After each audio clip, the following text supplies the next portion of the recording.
봉분의 모 상조회사 직원들이 봉분의 옆구리를 어떻게 뚫 수가 있나 봐요. 뚫어갖고 그 유골 화장한 재가 있을 거 아닙니까? 그걸 넣고 봉분을 흙으로 메꿔버렸다는 거예요. 그래서 이렇게 하면 안 되는데 하는데 벌써 해버렸다는 거예요. 나이 들어서도 건강하다는 자부심을 갖고 살았대요. 그런데 어이없이 넘어져갖고 철심을 7개가 8개가 받고 수개월 동안 병원에 입원해서 재활치료 받고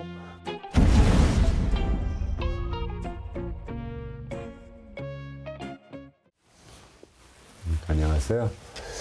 오늘 주제는 이제 영상을 좀 찍다 보니까 저도 뭐 없는 일을 만들어가지고 없는 말을 만들어서 원고 쓰는 사람도 아니고 제목이 뭐냐 하면 산소 자리 함부로 건들지 마세요예요. 최근 점사 사례 이틀 전입니다. 9년 6개월간 이제 무당 생활을 해오면서 묘자리 중요성과 그것을 잘못 건드렸을 때 후손들이 그 악영향을 받는 경우 이런 거를 수없이 그 상담 사례와 또 아니면 제가 집 굿하다 보면 이제 어떤 사연들 나오잖아요. 조상 실리고 하다 보면. 그래서 경험해 왔는데 이틀 전 그 60대 여성분이 거의 뭐 이렇게 한눈에 봐도 아파 보이는 만신창이가 된 모습으로 들어오셨어요. 앉으셔갖고 우시더라고요. 그럼 저는 여기 이제 티슈 이렇게 눈물 닦으시라고 이제 전해드리는데 그 사연인 즉슨 그렇습니다. 그분의 친정 아버님께서 오랜 세월 전에 돌아가셨대요. 그래서 이제 그분을 정중히 장례를 치르고 양지 바른 곳에 선산에 제대로 이제 모셔드렸고 친정 어머니는 그 후로 오랫동안 또 생존해 계시다가 작년 재작년에 돌아가셨답니다.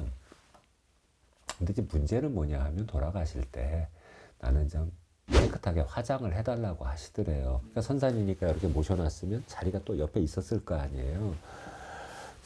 그런데 거기에 그 화장한 유골함에 해가지고 제대로 모셨으면 괜찮은데 화장한 게 큰 문제가 됐다기보다는 저도 좀 어이가 없어 웃었어요. 남의 그 안 좋은 상황을 들으면서 어이없는 웃음이 나오더란 말이에요. 봉분이 이렇게 있잖아요. 이렇게 봉분의 모 상조회사 직원들이 봉분의 옆구리를 어떻게 뚫 수가 있나 봐요. 뚫어갖고 그 유골 화장한 재가 있을 거 아닙니까? 그걸 넣고 봉분을 흙으로 메꿔버렸다는 거예요. 그래서 이렇게 하면 안 되는데 하는데 벌써 해버렸다는 거예요. 그리고 찜찜해하고 이제 돌아갔다가 49제 치르고 그 산소 자리에서 내려오다가 이분이 다리가 굉장히 튼튼하답니다. 그래서 어릴 때부터 거의 다리에 힘 풀려가져 갖고 넘어져 본 적도 없고 그리고 나이 들어서도 건강하다는 자부심을 갖고 살았대요. 그런데 어이없이 넘어져 갖고 철심을 7개가 8개가 받고 수개월 동안 병원에 입원해서 재활치료 받고 그리고 이제 그 재활이 다 끝났다고 생각을 했는데 문제는 거기서 또 시작이 된 거예요. 그 산소짜리 그렇게 해서 어이없이 뭐 이게 뭐라고 합봉이라고 그래야 되나요? 뭐라고 한묘라고 해야 되나요? 그것도 아니고 그냥 뼈가루 갖다가 이렇게 하고 나서 49제 치르고 그러던 날 그 친정 식구들 중에 일부가 조금 나무가 많이 자라가지고 좀 가린다고 해가지고 수령이 수십 년 된 나무들을 다 싹둑싹둑 베버렸대요. 그 얘기 들어보셨어요? 동토난다, 동티난다. 들어봤어요. 예, 산소도 동티가 나지만 나무도 동티가 나거든요. 그 돌이나 쇠도 잘못 건드리면 그 이야기 들어보셨죠? 그리고 나서 내려오다가 이렇게 넘어져갖고 이제 그렇게 돼서 병원에서 무슨 교통사고 난 환자도 아닌데 철심받고 그렇게 이제 한 뭐 7, 8개월인가 재활치료 받는 것까지 그렇게 계셨다고 하더라고요. 그리고 돌아왔으면 안 아파야 되잖아요. 이번엔 대상포진이 심하게 와서 거의 죽다 사셨고 그게 좀 어느 정도 나을 만하니까 자궁에 건종이 생기고 그런데 이게 우연의 일치라고 보기에는 뭐 한 게 뭐냐 하면 우리 무병 앓으면 잠 못 자는 거 아시죠? 무병 앓으면. 네. 갱년기는 벌써 그 양반이 폐경기 갱년기는 벌써 겪었을 거 아니에요. 60대 중반이면. 그렇죠. 50대에 겪지 않습니까? 60대 중반에 갱년기 폐경기는 안 겪는단 말이에요.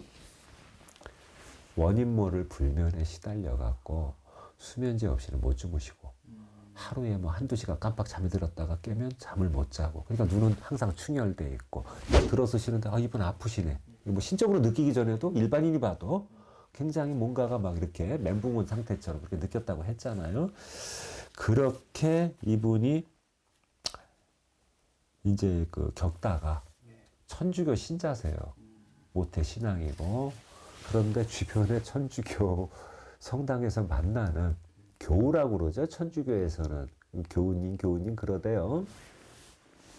도저히 이거는 이해할 수 없는 일이 계속 벌어지니까 옛날에 뭐 토요 미스테리 극장이나 이야기 속으로 이런 거 보면 기묘한 일들 나오지 않습니까? 그런 일들이 벌어지니까 아무개 교우님 아무래도 무당집 한번 가봐야 되는 거 아니겠느냐 이래갖고 오늘 이렇게 오게 됐다고. 멀리 어디야 양평인가 가평인가 거기서 오신 거예요. 그리고 남편분은 밖에 신당 밖에 차 대놓고 이런 데를 한 번도 안 와보셨기 때문에 쑥스러워서 기다리고 계신다 그러고 한참 상담을 하고 가셨는데 저도 그분 사주 적은 종이를 따로 챙겨놓고 저도 이럴 때 어떻게 더 이쁘게 풀어줘야 되는지 좀 연구해 보겠다 그러고 일단은 보내드리고 상담할 때 저 내일 모레 그 영상 찍는데 이 주제를 바탕으로 해서 찍어도 되겠습니까? 하고 허락받고 이 주제를 받은 겁니다. 그때 그분 하시는 말씀이 또 나와 같은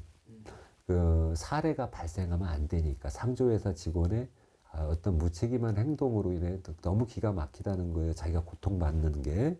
그래서 그분을 통한 그 상담 사례를 가지고 오늘 이 영상을 찍게 됐어요. 여러분, 산자가 내가 살고 있는 주거 환경이 편해야 편하지 않습니까? 돌아가신 망자도요.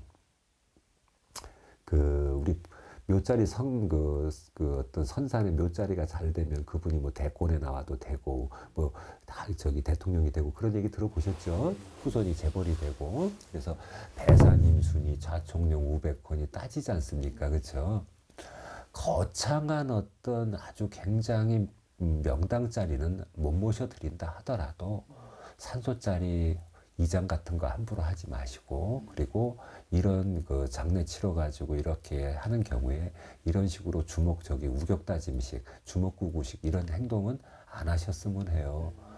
진짜 조금만 주의를 기울이고 신경을 쓰셨으면 그 후로 한 2년 정도를 이렇게 겪고 저한테 어떻게 해야 되냐고 풀어달라고 찾아오셨는데 부적 쓰면 그래서 아니요 부적값 내가 얼마 받고서 요거도 먹기 싫기 때문에 부적으로 될 일은 아닌 거라고 느끼고 한 번 더 오시고 어지간해서 구타란 얘기 잘 안 하는데 아마도 이거는 그런 쪽으로 풀어드려야 될 것 같습니다 하고 그리고 돌려보내드리고 저 영상 이제 찍고 이제 한번 내일 모레쯤 한번 다시 서로 통화하기로 했는데 제발 묘자리 함부로 건들지 마십시오.